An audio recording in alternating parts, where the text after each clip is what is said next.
Hello friends, welcome back to my YouTube channel. आज की इस वीडियो में मैं आपको कुछ इस प्रकार के इलेक्ट्रिक बोर्ड की वायरिंग करना सिखाने वाला हूं। आपको वीडियो पसंद आती है तो वीडियो को लाइक कीजिए, साथ में मेरे चैनल पर नए हैं तो मेरे चैनल को सब्सक्राइब कीजिए। आप देख ही सकते हैं यहाँ पे हमारा ये दोनों सॉकेट है और ये नीचे की तरफ तीनों स्विच हैं और ऊपर हमारा ये इंडिकेटर है और ये हमारा दोनों स्विच है, ये होल्डर है, ये दोनों स्विच हैं और ये साइड में फ्यूज़ है। इसका कनेक्शन करने के लिए सबसे पहले मैंने तीनों स्विच को नीचे वाले पार्ट से कनेक्ट कर लिया है और कनेक्ट करने के बाद मैं इसी तरह से ऊपर वाले दोनों स्विच का कनेक्शन करूँगा। आप देख ही सकते हैं मैंने ऊपर वाले दोनों स्विच का भी कनेक्शन कर दिया है। अब मैं यहाँ से एक वायर को लेकर के इन दोनों स्विच को भी कनेक्ट करूँगा। कुछ इस प्रकार से मैंने इसको भी कनेक्ट कर लिया है। अब हमारे सातों स्विच में लाइन वायर का कनेक्ट हो चुका है। अब यहाँ पे हमें जहाँ पे सॉकेट पे एन लिखा होता है वो हमारा न्यूट्रल पार्ट होता है। हमें न्यूट्रल पार्ट में दोनों सॉकेट को कनेक्ट करना है और कनेक्ट करने के बाद हमें इंडिकेटर के इस पार्ट में कनेक्ट कर देना है। आप देख ही सकते हैं हमने दोनों सॉकेट को न्यूट्रल पार्ट से कनेक्ट करके इंडिकेटर में भी एक वायर को कनेक्ट कर दिया है। अब हमें इंडिकेटर से एक वायर को होल्डर में कनेक्ट करना है। मैंने होल्डर को भी कनेक्ट कर लिया है। आप देख ही सकते हैं मैंने फ्यूज़ को स्विच के नीचे वाले पार्ट से कनेक्ट कर लिया है। अब यहाँ पे हमें इंडिकेटर में फेज़ वायर देने के लिए स्विच के नीचे वाले पार्ट से एक वायर को कनेक्ट करना है।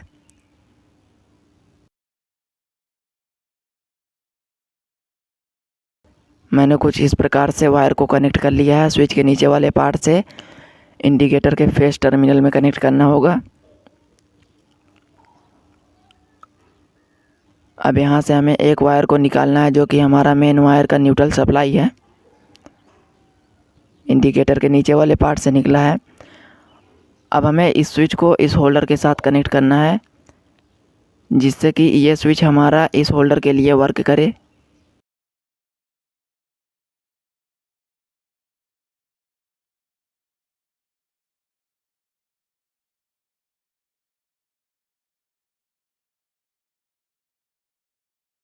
इस सॉकेट के लाइन वायर को इस स्विच के ऊपर वाले पार्ट से कनेक्ट करना है। लाइन वायर पे एल लिखा होता है। मैंने इस प्रकार से इसको कनेक्ट कर लिया है और इसी तरह से मैंने दूसरा वाला सॉकेट को भी कनेक्ट कर लिया है। आप देख ही सकते हैं इसी तरह से मैंने दूसरे सॉकेट को भी कनेक्ट कर लिया है स्विच के साथ।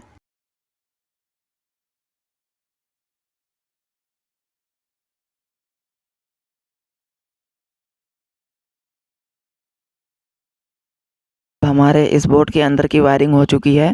अब हमें मेन सप्लाई के लिए लाइन वायर को फ्यूज़ के ऊपर वाले पार्ट से कनेक्ट करना है और हमारा इंडिकेटर के नीचे वाला टर्मिनल का पार्ट न्यूट्रल पार्ट है।